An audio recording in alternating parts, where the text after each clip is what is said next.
j'espère que vous allez bien. Je reviens vers vous aujourd'hui avec un nouveau tuto, celui de la réalisation facile et rapide du masque AFNOR de plis.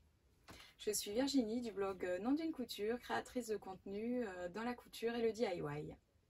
Pour réaliser un masque AFNOR de plis, il vous faudra tout d'abord télécharger sur leur site gratuitement le patron, qui est en réalité un carré de 20 cm par 20 cm.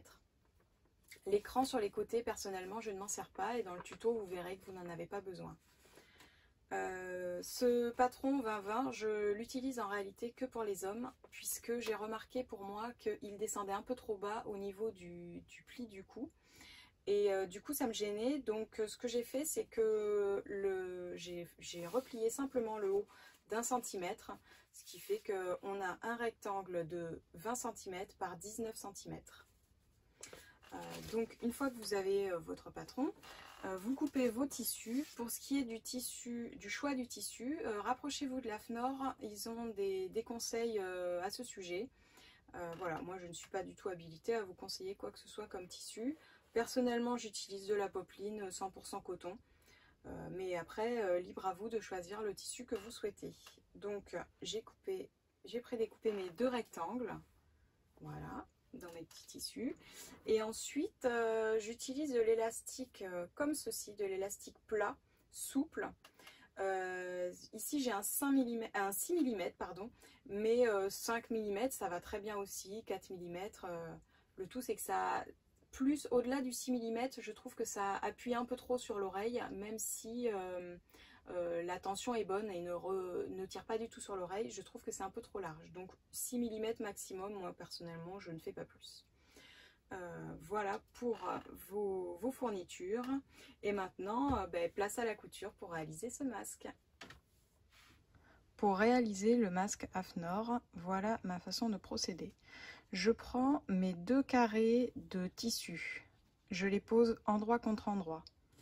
La partie la plus courte est donc sur la hauteur du masque. Je matérialise le haut du masque par une petite pince, ce qui me permet de bien maintenir mes deux tissus.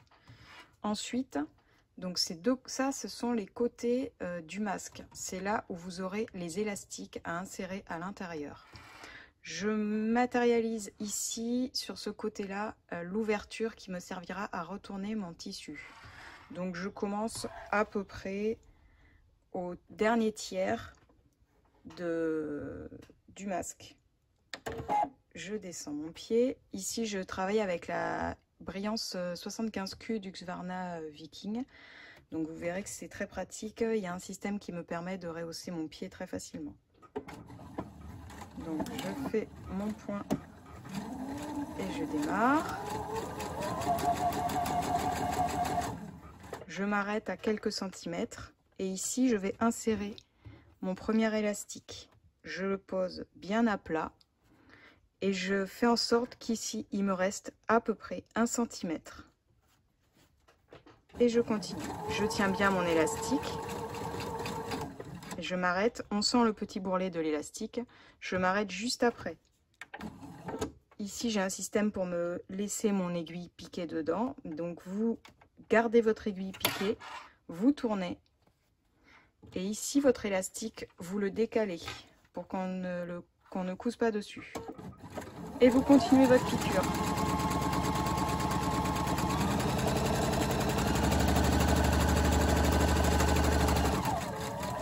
Ici, vous vous arrêtez à 1 cm du bord. Vous tournez. Là, vous voyez, il m'en reste un petit peu. Hop, je peux refaire un petit point supplémentaire. Je tourne. Ici, votre pince matérialise toujours le haut et vous pouvez bien savoir où vous vous situez dans le masque. Donc là, je sais que je suis sur le côté. Je défais un petit coin de ma pince et je la remets sur un seul tissu, ce qui me permet de soulever les deux et de bien réussir à insérer mon élastique comme ceci, bien au bord. Ici, je maintiens, je pousse au besoin l'élastique un petit peu avec l'ongle, je maintiens l'élastique avec ma main gauche, j'aligne mon tissu avec la main droite et je reprends. Ici, je peux relâcher. vous voyez, la brillance en fait me permet d'avoir toujours cette aiguille mobile, ce qui est ici très pratique. Mais bien sûr, vous relevez, vous, votre pied avec la manette derrière, comme sur votre machine classique. Et vous continuez. Ici, on est toujours sur le côté, donc on vient récupérer l'élastique. Donc, je vais donc le récupérer. Je vais vous montrer un petit peu. Ici, on se retrouve avec l'élastique au fond qui se trouve comme ça.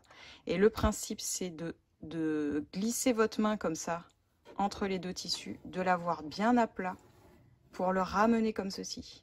C'est en touchant en fait avec votre élastique que vous saurez si vous êtes dans le bon sens. Vous le gardez bien à plat et vous tournez et vous faites comme ça. Voilà. Parce que là, avec la caméra, c'est pas facile à vous montrer.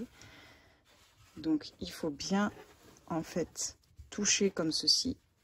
Bien tirer, tenir l'élastique comme ça, à plat. On sait qu'il va arriver comme ça. On le met à plat, comme ceci, à 1 cm toujours. Et notre aiguille doit piquer bien juste après, en fait. Donc, on le maintient, on replace le tissu, on se remet droit et on repique. Et on s'arrête juste après la sensation de l'élastique. On pivote. Ici, on peut retirer un petit peu l'élastique pour être sûr de ne pas le coudre. Là, maintenant, on est bon. On peut retirer la pince.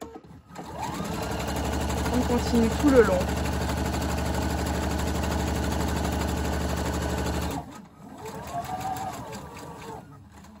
Ici, on s'arrête à 1 cm. On pivote. Et ici, la partie un petit peu délicate, mais vous allez voir. Alors moi, j'ai tendance à retirer les fils un petit peu hop, à ce moment-là aussi. Donc ici, en fait, ça vous matérialise aussi comment vous faites de l'autre côté. Il faut bien sentir ici l'élastique qui soit plat. Là, vous passez la main dedans. Vous récupérez à ce moment-là l'élastique à plat entre deux doigts. Et là, hop, vous l'avez. Ici, vous le reposez à plat, vous le glissez jusqu'au fond. Voilà. Donc, comme ça, on est sûr, il est bien glissé. Vous repiquez quelques points et vous continuez votre couture. Ici, vous gardez à peu près 5 cm d'ouverture pour retourner facilement après. Voilà. Ici, moi, je fais un petit point d'arrêt que j'ai en automatique avec ma machine. Je ressoulève l'aiguille. Voilà. J'aurais pu utiliser le coupe-fil automatique aussi, mais bon. Donc maintenant, on dégarnit les 4 angles. On s'arrête à peu près 1 mm de la pointe. Pas trop près pour pas couper le fil. Et pas trop loin pour qu'il n'y ait pas de bourrelet. Hop, on coupe les 4 angles. Ensuite, on trouve l'ouverture. On vient chercher le coin tout au fond pour que ce soit plus simple. L'opposé. Hop. Le deuxième coin. Vous voyez pourquoi il faut une ouverture quand même pas trop petite. Et ici, on tire bien sur les 4 coins. Voilà, vous avez donc une première partie de votre masque. Maintenant, on va passer au fer à repasser pour tout repasser, marquer les plis avant de continuer la couture. À présent, je repasse mon assemblage. Donc là, je fais bien glisser ici, en faisant ces petits mouvements, la couture pour que ce soit bien plat. Je passe un coup de fer. Je continue de ce côté-là. Vous pouvez mettre un petit coup de vapeur. Moi, j'aime bien, ça aplatit vraiment bien.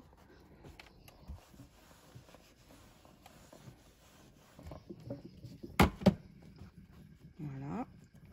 Et ici, vous avez l'ouverture. Donc, vous faites bien le rentrer de 1 cm en haut et en bas. Et vous passez au fer.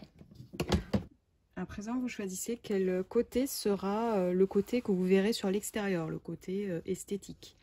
Donc moi, j'ai choisi que mon côté esthétique, ça allait être celui-ci. Donc, je replie comme ceci mon masque. Je passe un coup de fer. Ensuite, j'ouvre, je replie vers le centre, une première fois, puis une deuxième fois. J'aplatis à la main les côtés, j'ouvre de l'autre côté, et là, j'effectue un premier pli. Je récupère avec ces doigts-là, hop, la pliure, que je remets vers la pliure initiale qu'on avait fait. Je tiens, alors en alignant idéalement les côtés ici, bien sûr. Je passe un coup de fer et ensuite je maintiens les extrémités. Donc moi j'ai des petites pinces, c'est très pratique, mais vous pouvez bien sûr épingler, il n'y a pas de souci. Voilà, donc je retourne et je m'assure qu'ici ce soit à peu près, ce soit même centré comme il faut. Parce que suivant comment on repasse, il peut arriver qu'il y ait un petit décalage. Donc là c'est bon, j'ai vérifié, mon masque il sera comme ça. Ce qu'il faut faire maintenant, c'est une piqûre de ce côté et une piqûre de ce côté. Place maintenant aux dernières piqûres. Donc pour cela, je ne me mets pas côté endroit, je me mets côté envers de mon masque afin de garantir que ici, je sois bien resserré au maximum. Je place mon pied à peu près 3-4 mm du bord. Et ce que je fais, c'est que j'allonge mon poing à 3,5. Vous pouvez faire 4 aussi, mais il faut mieux allonger son poing, c'est plus esthétique après. Donc là, je retire ma pince, je m'assure que l'alignement est bon et je maintiens mon tissu. Là, s'il faut, je pousse un petit peu pour que ça soit bien aligné.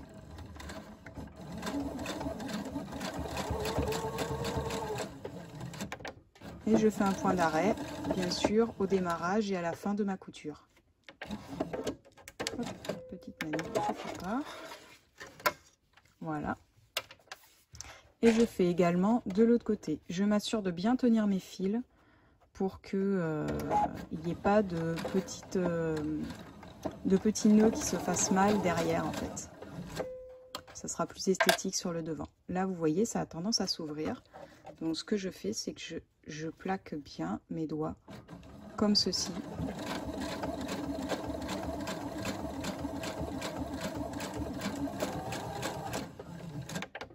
Je fais mon dernier point. Je coupe. Je n'ai plus qu'à couper mes petits fils de chaque côté.